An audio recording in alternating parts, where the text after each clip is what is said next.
Hello दोस्तों। कैसे हैं आप? आशा करता हूं आप सब अच्छे होंगे, खुश होंगे, स्वस्थ होंगे। अभी ठंडी का समय है, घर पर रहिएगा। और कोरोना भी बढ़ रहा है कहीं ना कहीं थोड़ा थोड़ा, तो उससे भी बच के रहिए। और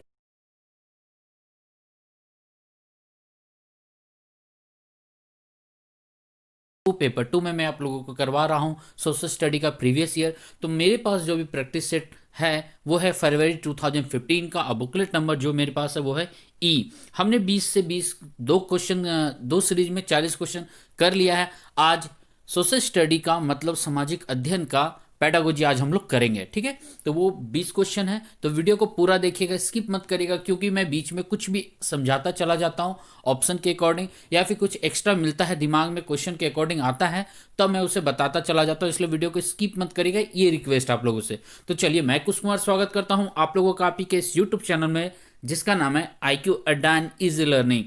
तो फिर सभी से एक और रिक्वेस्ट मैं करूंगा, यदि आप चैनल पर नए हैं तो चैनल को सब्सक्राइब अभी कर लीजिए। सब्सक्राइब करके इस बेल आइकन जरूर दबाएगा, ताकि जब भी मैं क्लासेस लूँ आपको नोटिफिकेशन पहुंच जाए। डिस्क्रिप्शन बॉक्स में मैं सभी का लिंक दे देता हूं, फिर से मैं रिमेंबर करवा देता हूं आप लोगों का। और आई बटन में आपसे लगा दिया करता हूं, जनरली मैं हमेशा लगाता हूं, बट मैं रिमेंबर करवा देता हूं लोगों से। लोगों का मैसेज आता है कि सर आप कुछ एक्स्ट्रा बता दीजिए, तो प्लेलिस्ट में मेरा दिया रहता है। पेपर वन में हम लोग EVS कर रहे हैं प्रीवियस ईयर, वहां भी आप जाकर के प्लेलिस्ट में देख सकते हैं। डिस्क्रिप्शन बॉक्स जरूर जाकर देखिएगा, मैं हर चीज़ का, इंस्टाग्राम का, फेसबुक का, टेलीग्राम का, व्हाट्सएप ग्रुप का, सभी का लिंक मैं दे देता हूं, फिर से मैं दे दूंगा। क्लियर है? तो चलिए क्वेश्चन हम लोग स्टार्ट करते हैं। CDP पॉलिटिकल साइंस का सामाजिक अध्ययन का कहाँ से स्टार्ट होगा हमारा? आई थिंक 70 तक हमने कर लिया था, अब 71 से हमारे स्टार्ट होना चाहिए। यस। तो चलिए आज का सेशन हम लोग स्टार्ट करते हैं। क्वेश्चन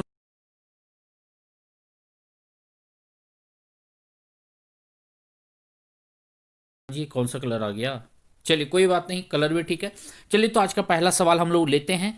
तो फरवरी 2015 paper two seated previous year social study pedagogy. तो चलिए स्टार्ट करते हैं। आज का पहला सवाल क्या है? आज का पहला सवाल है, मूल्यांकन का उद्देश्य क्या है? आखिर हम लोग मूल्यांकन क्यों करते हैं, उसका हमारा एक पर्पस क्या है, ऑब्जेक्टिव क्या है हमारा उसमें, है ना, ऑब्जेक्ट क्या हम देखना चाहते हैं। चार ऑप्शन है। फिर पहला कहता है समस्यात्मक विद्यार्थियों की पहचान करना। दूसरा, बच्चों को श्रेणी में बांटना। तीसरा, प्रतियोगिता को प्रोत्साहित करना। फोर्थ कहता है शिक्षण अधिगम प्रक्रियाओं में सुधार लाना। जल्दी से आंसर बताइए, क्या होगा इसका आंसर? वीडियो को पॉज करके आंसर देने का कोशिश करिएगा, और देखिएगा 20 में कितने सही हो रहे हैं आपके, ठीक है। और कोई भी दिक्कत है साउंड में या फिर वीडियो में, तो कमेंट करके जरूर बताइएगा मुझे। देखिए इसका आंसर होगा, जब हम मूल्यांकन करते हैं ना, तो हम लोग बेसिकली फोकस करना चाहते हैं कि बच्चों को प्रॉब्लम कहाँ हो रहा है, उनको दिक्कत कहाँ हो रहा है, इसलिए तो हम लोग मूल्यांकन करते हैं ना। यदि उनमें कोई भी दिक्कत नजर आते हैं तो हम उसका सोल्यूशन निकालते हैं। एक मेथड से नहीं हो पाता है तो दूसरे मेथड से हम ट्राई करते हैं। अब दूसरे से भी नहीं होता है तो कोशिश करते हैं, चलो भाई तीसरे से हम लोग कोशिश कर ले। क्लियर है ना? तो हम लोग क्या करते हैं, मूल्यांकन का मेन उद्देश्य हमारा होता है समस्यात्मक बच्चों की पहचान करना। श्रेणी में हम नहीं बांटते हैं, प्रतियोगिता नहीं लाते हैं। अच्छा, सच शिक्षण अधिगम प्रक्रिया में सुधार लाने के लिए मूल्यांकन करते हैं? नहीं। समस्यात्मक बच्चों की पहचान करेंगे तब हम क्या करेंगे, अपने मेथड को, अपने विधि को चेंज करेंगे, है ना। पहले बच्चों को तो प्रॉब्लम जान ले।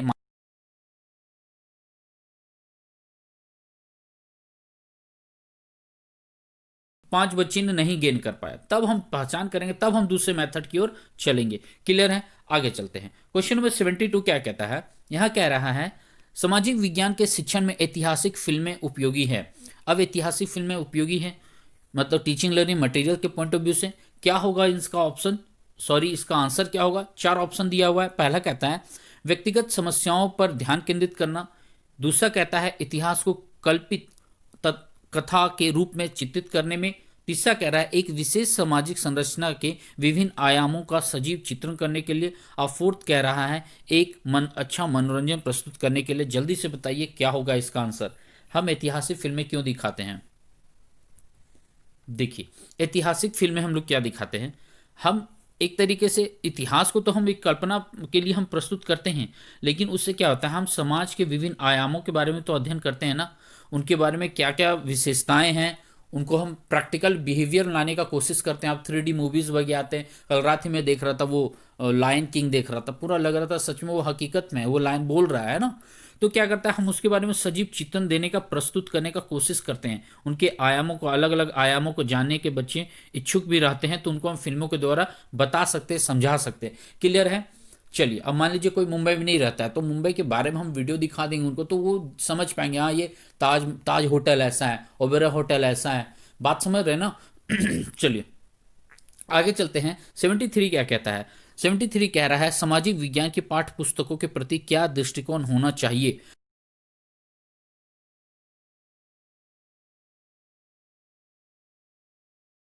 क्या होने चाहिए, उसका मेन मतलब दृष्टिकोण क्या होना चाहिए, उनका पर्पस क्या है, उनका पॉइंट ऑफ व्यू क्या होना चाहिए, ये हमको बताना है। ठीक है, चलिए तो चार ऑप्शन है। पहला कहता है याद करने योग बनाना, याद करने योग एक अभिलेख के रूप में देना। ठीक है। दूसरा कह रहा है आगामी पूछताछ के अवसर के रूप में। तीसरा कह रहा है ज्ञान के भंडार के रूप में। और चौथा कह रहा है अंतिम वक्तव्य के रूप में। हाँ भाई, अंतिम वक्तव्य के रूप में। हाँ, लास्ट ही मौका मैं उसे दूं, आगे नहीं दूं, इसे तो हम एलिमिनेट करेंगे ही करेंगे। तीन ऑप्शन मैं आपको छोड़ता हूं, जल्दी से बताइए आंसर क्या होगा।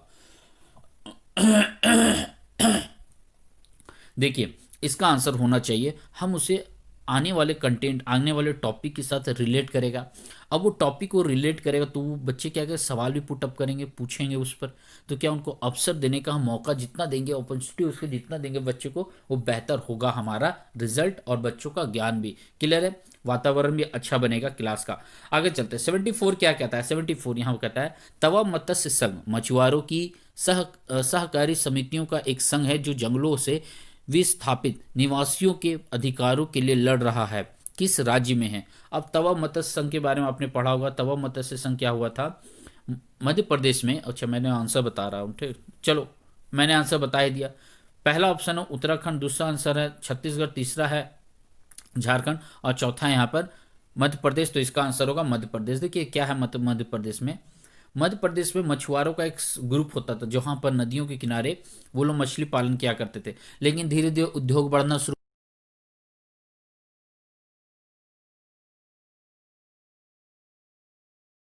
लगा। अब मछलियां यहीं पर आकर रुकने लगी। फिर उनको पानी नहीं मिलता, आगे बढ़ने को मौका नहीं मिलता, तो मछली पालन बहुत कम हो गया। तो वो लोग क्या किए, वो अपने जंगलों को छोड़ने पर मजबूर हुआ, शहरों की ओर भागना शुरू किए। तो शहरों में कहाँ रहेंगे, आखिर घर क्या होगा उनका, आखिर सब कुछ तो उनका वहीं पर था ना। इसलिए वो सरकार से भी या औद्योगिक व्यवस्था के विरुद्ध वो लड़ रहे हैं। तो वो मत्स्य संघ मछुआरों का एक समूह है। क्लियर है? आगे चलते हैं। 75 क्या कहता है? 75 कहता है देखिए हर क्वेश्चन को और डिटेल में जाना जा सकता है, लेकिन फिलहाल हम लोग प्रैक्टिस सेट लगा रहे हैं। आपके पास थ्योरी पेपर होगा, उसे रिवाइज करिए। नहीं तो इस बार खत्म हो जाने के बाद मैं एक एक कंटेंट को समझाऊंगा, पढ़ाऊंगा धीरे धीरे। ठीक है, चलिए। 75 कहता है संविधान के अनुच्छेद 22 में उल्लिखित फौजदारी मतलब दंड कानून के अंतर्गत प्रत्येक गिरफ्तार व्यक्ति को निम्नलिखित में से कौन सा मौलिक अधिकार नहीं दिया गया है? ठीक है, याद रखिएगा यहाँ पर अनुच्छेद का प्रयोग किया गया, तो अनुच्छेद नंबर 22 से उसके आधार पर हमें आंसर देना है। क्लियर है? साथ ही साथ आपसे नहीं वाले सवाल भी पूछा है। ठीक है, चलिए क्या कहता है यहाँ पर, पुलिस हिरासत में दिया गया इकबालिया बयान को आरोपी के खिलाफ सबूत के तौर पर इस्तेमाल किया जा सकता है। दूसरा कह रहा है यहाँ पर गिरफ्तारी के दौरान या हिरासत में किसी भी तरह के दुर्व्यवहार या यातना से बचने का अधिकार। तीसरा कह रहा है गिरफ्तारी के समय उसे यह जानने का अधिकार है कि गिरफ्तारी किस कारण से की जा रही है। और अंतिम ऑप्शन है गिरफ्तारी के 24 घंटे के भीतर मजिस्ट्रेट के समक्ष पेश होने का अधिकार। जल्दी से इसका आंसर बताइए क्या होगा। वीडियो पसंद आए तो लाइक शेयर कमेंट जरूर करिएगा। चलिए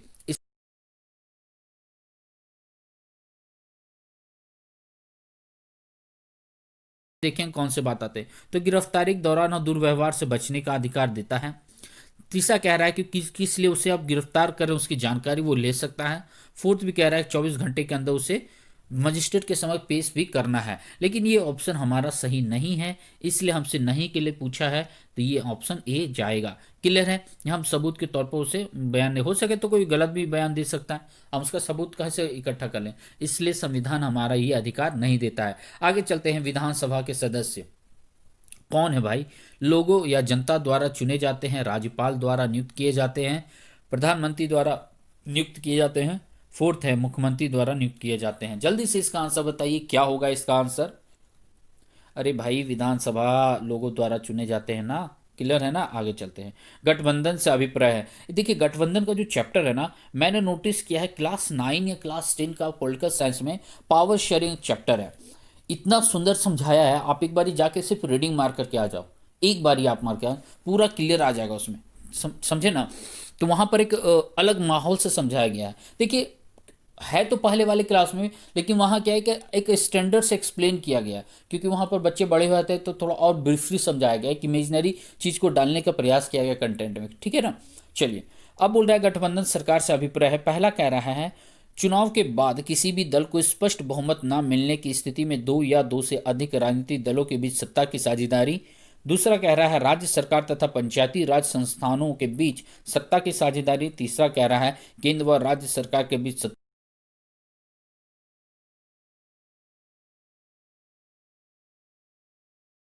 बताइए क्या होगा। गठबंधन कब हम करते हैं? जब हम चुनाव में हमारा किसी एक पार्टी का स्पष्ट बहुमत नहीं मिलता है तो वो क्या करते हैं, मिलकर सरकार बनाते हैं, तो गठबंधन की सरकार होता है। कोलिजन हम लोग वहीं पढ़े हुए हैं, है ना। क्लियर है ना। इसे मैंने और अच्छी तरह से कब समझा था, जब मैं मास्टर्स कर रहा था ना, तो एक चैप्टर आता हम लोगों का सिलेबस में कोलिजन का। वहाँ पर बहुत बहुत बहुत अच्छा सर, हमारे एक सर थे, उन्होंने तो कमाल समझाया था। चलिए आगे चलते हैं। यहाँ पर फिर से मिलने लगा, चलो कोई बात नहीं। कहता है यहाँ पर 78 उच्च प्राथमिक स्तर पर सामाजिक विज्ञान में शामिल है। अब उच्च प्राथमिक स्तर में सामाजिक विज्ञान में क्या क्या शामिल होते हैं, इजी से सवाल है। क्या क्या होंगे, भूगोल होने चाहिए, इतिहास होने चाहिए, राजनीतिक विज्ञान होना चाहिए और अर्थशास्त्र होना चाहिए। यही सही है ऑप्शन नंबर 1। बाद बाकी ध्यान मत दीजिएगा। देखिए समाजशास्त्र को नहीं लेंगे क्योंकि यहाँ पर समाजशास्त्र और राजनीतिक विज्ञान दोनों इकट्ठे दे दिए हैं, इसलिए इसे हम कैंसिल करेंगे। क्लियर है। अब तीसरा कह रहा है पर्यावरण विज्ञान। पर्यावरण विज्ञान हम लोग प्राथमिक स्तर पर फोकस करते हैं, ना कि उच्च प्राथमिक स्तर पर फोकस करते हैं। क्लियर है, समझ में आ गया। तो इसलिए हम इसे कैंसिल करेंगे। याद रखिएगा दर्शन शास्त्र भी दे देता है ऑप्शन में, तो हम वो नहीं लगाएंगे। क्लियर, क्योंकि उच्च प्राथमिक स्तर पर दर्शन शास्त्र क्या है, दर्शन शास्त्र मैंने और चला जाता है, वो तो ग्रेजुएट लेवल +2 लेवल को पार करने लगेगा। क्लियर है ना। चलिए 79 क्या कहता है यहाँ पर। मैं यहाँ पर थोड़ा सा जूम आउट किया हूँ, छोटा किया हूँ, क्योंकि यहाँ पर कट ना जाए। जो मैंने डाउनलोड किया वो थोड़ा तिरछा है पेपर। अब जो मिलेगा भाई गूगल वो देगा ना, जो गूगल से मुझे मिला मैं ही ना वो दूंगा। चलिए आगे चलते हैं। कहता है यहाँ पर क्योंकि 2015 में मुझे पता भी नहीं था सीटेट क्या होता है,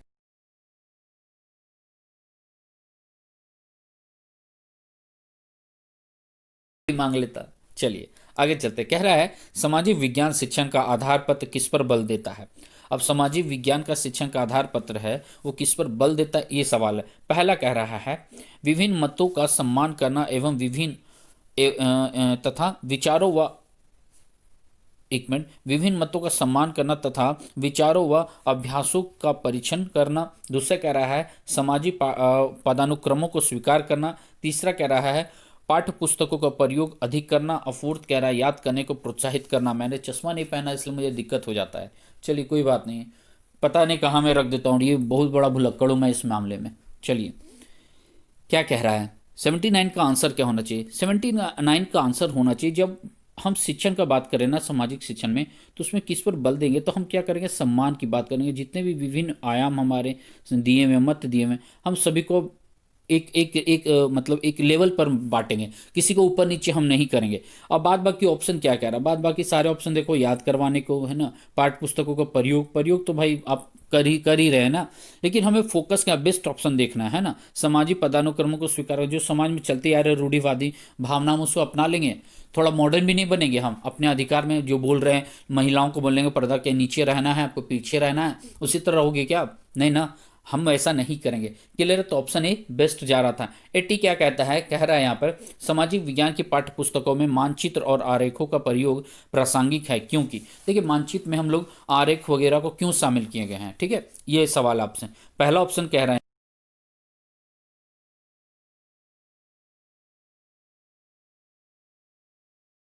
आकर्षक बनाते हैं। फोर्थ कह रहा है अवधारणाओं को स्पष्ट करते हैं। जल्दी से इसका आंसर बताइए क्या होगा। देखिए देखो यहाँ पर गड़बड़ मत करिएगा। आकर्षक बनाने उनाने वाले यार वो बात की बात था, विशेषज्ञ द्वारा शामिल, ये भी बात की बात है, बोले ये दो ऑप्शन बच गया है। हम क्या करेंगे, चीज़ों को स्पष्ट बनाने के लिए इन सभी चीज़ों को ऐड करते हैं ताकि बच्चे और अच्छी तरह से समझ सके, इस पहलू से नहीं तो उस पहलू से। बात समझ में आया? ठीक है। अब नए आयाम जोड़ते हुए क्या नया आयाम जोड़ेगा बच्चे को मेथड पर और उसको टेक्स्ट बुक पर क्या डिटेल देगा? ये बेस्ट ऑप्शन जा रहा हमारा। एकदम सुबह सुबह वीडियो बनाने से यही सब होता है। ठीक है, चलिए। तो यहाँ पर ऑप्शन नंबर डी सही जा रहा है। 81 क्या कह रहा है? 81 कह रहा है कक्षा में परिचर्चा के लिए दिए जाने वाले सामाजिक आंदोलनों के प्रतीक अध्ययन केस स्टडी में निम्नलिखित का होना आवश्यक नहीं है। केस स्टडी में किसे शामिल नहीं करेंगे हम? समाधान को, पृष्ठभूमि को, उद्देश्य को, या फिर संबंधित समस्याओं के क्षेत्र को? क्या शामिल नहीं करेंगे? जल्दी से बताइए इसका आंसर। केस स्टडी में क्या शामिल हम नहीं करेंगे यदि हम टॉपिक पढ़ा रहे सामाजिक आंदोलन? आप क्वेश्चन पर फोकस करिएगा, ठीक है? मैं क्या बोलता हूं उसको बात की बात है। चलिए, इसका आंसर होना चाहिए कि पृष्ठभूमि तो हम ऐड करेंगे, ठीक है, उद्देश्य को भी हम ऐड करेंगे, और समस्या किस क्षेत्र में वो भी ऐड करेंगे, लेकिन हम समाधान नहीं देंगे। यदि मैं ही समाधान दे दूंगा तो बच्चे क्या केस स्टडी करेंगे? केस स्टडी का मतलब ये होता है कि वो बच्चे खोजेंगे उस पर, मतलब एक एक्सपेरिमेंट कर,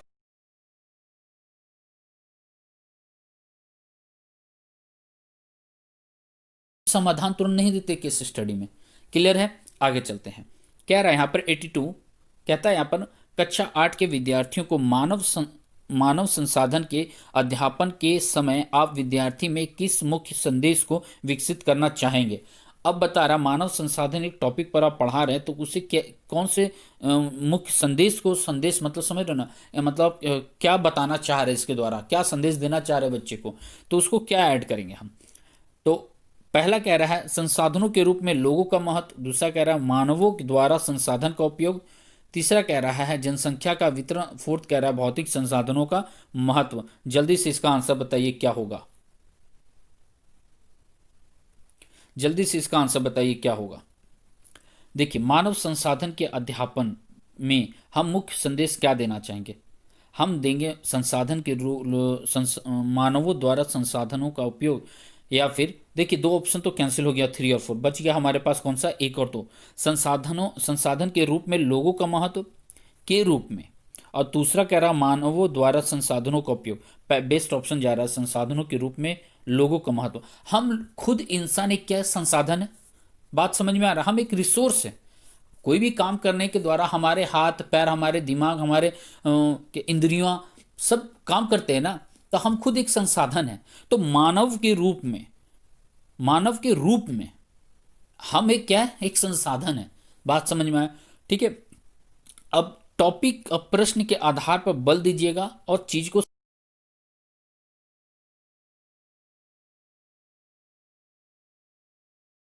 चलिए। अब 83 कह रहा है, बड़े बड़े सवाल यहां पर कह रहा है निम्नलिखित में से कौन सा एक ग्राम पंचायत का कार्य नहीं है? ग्राम पंचायत का कार्य नहीं है तो मैं बता देता हूं, पहले नहीं बताऊंगा। चलिए, ऑप्शन क्या है? ऑप्शन कह रहा है गांवों के लोगों को रोजगार देने संबंधित सरकारी योजनाएं लागू करना, दूसरा कह रहा है गांवों की बुनियादी सुविधाओं का निर्माण और रखरखाव, तीसरा कह रहा है स्थानीय कर लगाना और इकट्ठा करना, और फोर्थ कह रहा है ग्राम पंचायत अपने पंचायत सचिव को चुनती है। जल्दी से इसका आंसर बताइए क्या होगा? ग्राम पंचायत का कार्य हमसे नहीं में पूछा है, क्या होगा? अरे बाबा, सब सही है बट एक को छोड़कर क्या? अरे लड्डू, सचिव का वो चुनाव नहीं करती। सचिव एक एम्प्लॉय है, गवर्नमेंट एम्प्लॉय, इसका नौकरी होता है। बात समझ में आया? क्लियर है? आगे बढ़ूं? चलिए। अब 84 क्या कह रहा है? 84 कहता है निम्नलिखित में से कौन सा एक दीवानी या सिविल कानून के दायरे में नहीं आता? फिर से सवाल आया है आपसे, सिविल कानून, ठीक है।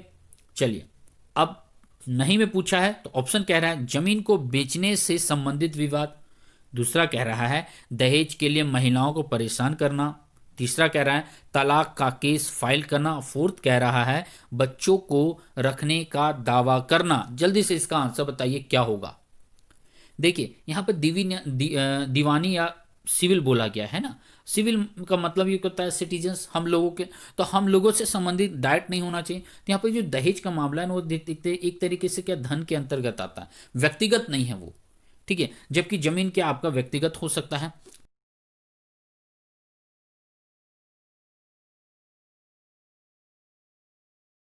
बच्चों को रखना वो भी आपका हक है, वो आपका खून है, आपका एक सदस्य परिवार का, इस समाज का सदस्य है। उस संस्कृति का सदस्य है, बात समझ रहे, तो वो आपसे जुड़ा हुआ है। लेकिन दहेज कहीं ना कहीं एक वस्तु से संबंधित होता है। क्लियर है, आगे चलते हैं। देखिए कभी कभी मैं पूरा किताबी भाषा से समझाता हूँ, मैं ऐसा वर्ड यूज करता हूँ, चीज को आप समझने का कोशिश करो, व्यवहार में लाएं। ठीक है, हर वक्त किताबी भाषा में समझना बेटर नहीं होता। बहुत लोग ऐसे होते हैं, पढ़ने वाले 100 हैं तो हो सके तो 70 से 80 लोग किताबी भाषा समझ ले, 20 कोई नहीं समझ पाए। तो इसलिए मैं कोशिश करता हूँ कुछ प्रैक्टिकल वर्ड यूज करूँ ताकि आप समझ सको। क्लियर है। 85 क्या है, क्या कहता है, न्यायपालिका के संबंध में निम्नलिखित कथनों में कौन सा कथन गलत है। अब न्यायपालिका के बारे में गलत हमसे पूछा है, नहीं वाले सवाल बहुत सारे हैं, देखते हैं। पहला कह रहा है न्यायपालिका को,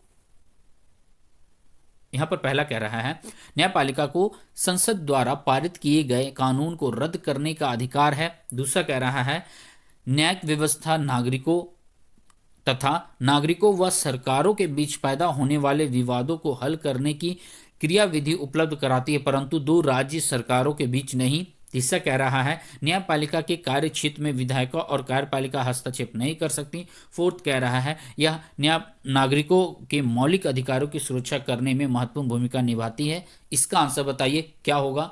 वीडियो पसंद आ रहा तो लाइक शेयर कमेंट जरूर करिएगा। फिर से मैं रिक्वेस्ट कर रहा हूँ, और अभी भी आप चैनल पर नए और सब्सक्राइब नहीं किए हैं, भूल गए हैं, तो अभी के अभी इसे सब्सक्राइब करके बेल आइकन दबा लीजिएगा।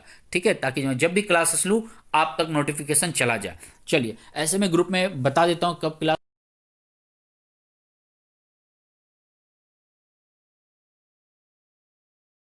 कुछ टाइप कर पाऊँ। चलिए आगे चलते हैं। देखिए सबसे पहले न्यायिक व्यवस्था के बारे में हम जानेंगे। न्याय व्यवस्था क्या है कि वो क्या करता है, मौलिक अधिकारों की रक्षा करता है। ठीक है, मतलब करती है न्यायपालिका। तो एक तरीके से ये सही है, बट हमसे गलत वाला पूछा है तो ये कैंसिल हो गया। तीसरा भी कह रहा है कि विधायिका कार्यपालिका हस्तक्षेप नहीं कर सकते, ये भी सही वाक्य है, लेकिन क्वेश्चन के अकॉर्डिंग गलत है।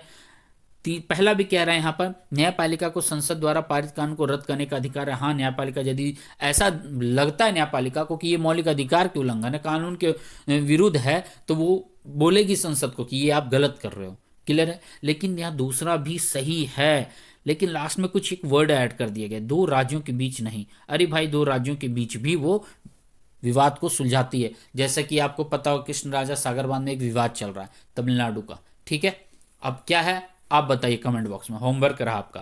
तो इसलिए ऑप्शन 2 सही जाएगा सवाल के अनुसार। क्लियर है। ऊपर वाला वाक्य ठीक दिया था लेकिन लास्ट वाला गलत कर दिया था। यदि यहाँ नहीं रहता तब ये मैं इसे भी सही कर देता। क्लियर है। तो ओवरऑल इसका आंसर 2 जाएगा। आगे चलते हैं। 86 क्या कहता है, ओहो कितना बड़ा है। चलो 86 कह रहा है संवैधानिक उपचार का अधिकार के अंतर्गत बात करेंगे। तो यहाँ पर केवल है तो केवल भाषाई नहीं जी। फिर कह रहा है केवल कहीं, केवल धार्मिक नहीं जी, ये भी कैंसिल। अब आते हैं, दो ऑप्शन मैं आपको छोड़ता हूं। चलिए पहला कह रहा है यहाँ पर सभी नागरिकों को अदालत में जाने का अधिकार है यदि वे समझते हैं कि राज्य द्वारा किसी एक राज्य नीति के निर्देशक सिद्धांत का पालन नहीं हुआ।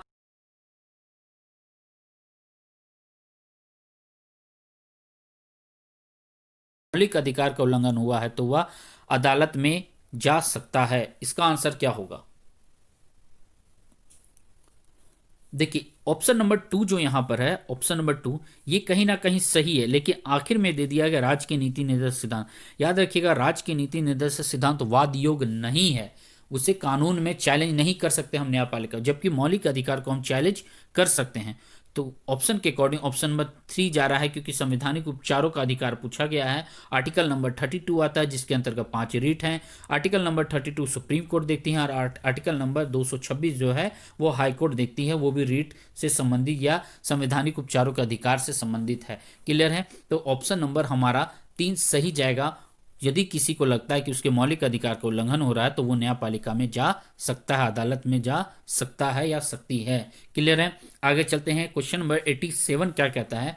87 यहां पर कह रहा है संयुक्त राज्य अमेरिका में नागरिक अधिकार आंदोलन शुरू हुआ था। संयुक्त राज्य यूएसए में नागरिक अधिकार आंदोलन क्यों शुरू हुआ था, उससे संबंधित होगा, या कब हुआ था इससे संबंधित होगा। ऑप्शन है पहला सभी अफ्रीकी अमेरिकन नागरिकों के लिए समान अधिकार तथा जातीय विभेद की समाप्ति की मांग के लिए। दूसरा कह रहा है अफ्रीकी अमेरिकी पुरुषों के मताधिकार की मांग के लिए। तीसरा कह रहा है अफ्रीकी अमेरिकी वरिष्ठ नागरिकों को सामाजिक सुरक्षा की मांग के लिए। फोर्थ कह रहा है अफ्रीकी अमेरिकी महिलाओं के मताधिकार की मांग के लिए। जल्दी से इसका आंसर बताइए क्या होगा। सबसे पहली बात तो पुरुषों के लिए नहीं था, महिलाओं के लिए नहीं है। यहाँ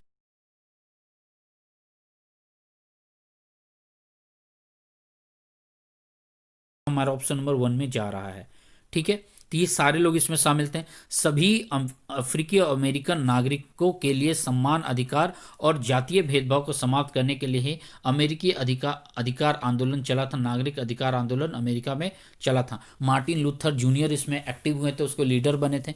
ठीक है, आगे चलते हैं। क्वेश्चन नंबर 88 क्या कहता है, भारतीय संसद के बारे में निम्नलिखित में से कौन सा कथन सत्य नहीं है। फिर से नहीं वाले सवाल है।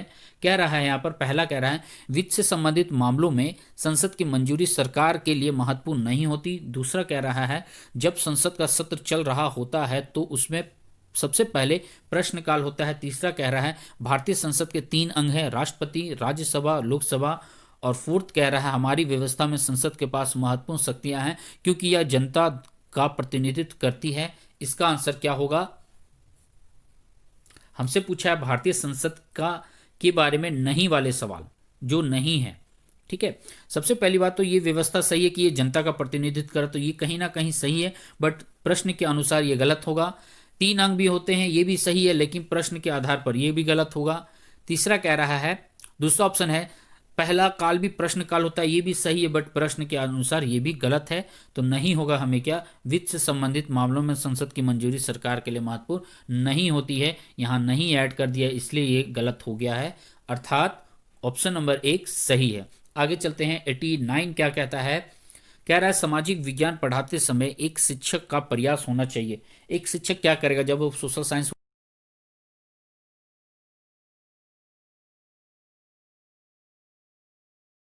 तथ्यों, मूल्यों तथा आदर्शों पर बल देना। तीसरा कह रहा है केवल मैं ऑप्शन गलत बोल देता हूँ, है ना, कोई बात नहीं। तीसरा कह रहा है केवल तथ्यों पर बल देना लेकिन मूल्यों पर नहीं। फोर्थ कह रहा है केवल मूल्यों पर बल देना लेकिन तथ्यों पर नहीं। आंसर बताइए क्या होगा इसका आंसर। ये 4 में आंसर क्या होना चाहिए। हमसे पूछा है सामाजिक अध्ययन को जब पढ़ाएगा तो टीचर या शिक्षक किस पर बल देगा या क्या प्रयास करेगा। देखिए, हम क्या करेंगे, तथ्यों पर भी बल देंगे, मूल्यों पर, आदर्शों को, तीनों को लेकर चलना होगा यदि मैं शिक्षक हूं या आने वाले वक्त में आप शिक्षक बनोगे तब। ठीक है, चलिए आगे चलते हैं। आज का आखिरी सवाल है, क्या कहता है, मान लीजिए, चलिए मान लेते हैं, लेट बी एक्स। ठीक है, एक्स मैंने मान लिया है।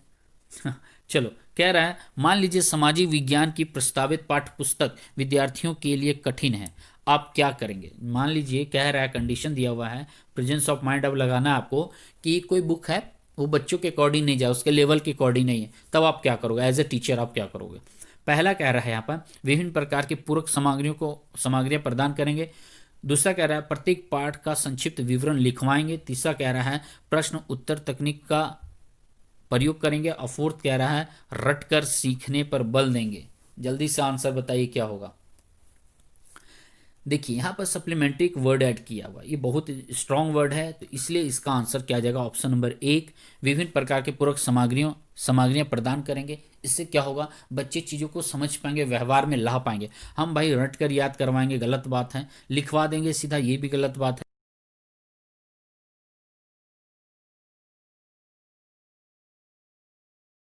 ऑप्शन नंबर ए सही जा रहा है। पूरक सामग्रियों का यदि हम प्रयोग करेंगे तो वो बेटर होगा, provide a variety of supplementary materials. ठीक है, चलिए, thank you very much. Video पसंद आए तो लाइक शेयर कमेंट जरूर करिएगा, चैनल पर नए सब्सक्राइब करिएगा। और फिर से मैं रिमेंबर करवा दे रहा हूँ आप लोगों को, डिस्क्रिप्शन बॉक्स में मैं फेसबुक का ग्रुप का लिंक दे देता हूँ, टेलीग्राम का लिंक है, व्हाट्सएप ग्रुप का भी लिंक मैंने दे दिया, और साथ में साथ इंस्टाग्राम पर जाकर के कुसमर 8943 सर्च करिएगा, मैं आपको वहाँ मिल जाऊँगा, वहाँ पर जाकर के मुझे आप फॉलो कर सकते हैं। ठीक है, चलिए फिर मिलता हूँ, घर पर रहिए, सुरक्षित रहिए, बड़ों से आशीर्वाद लेते रहिए, छोटों को प्यार देते रहेगा। फिर मिलता हूँ मैं, थैंक यू वेरी मच।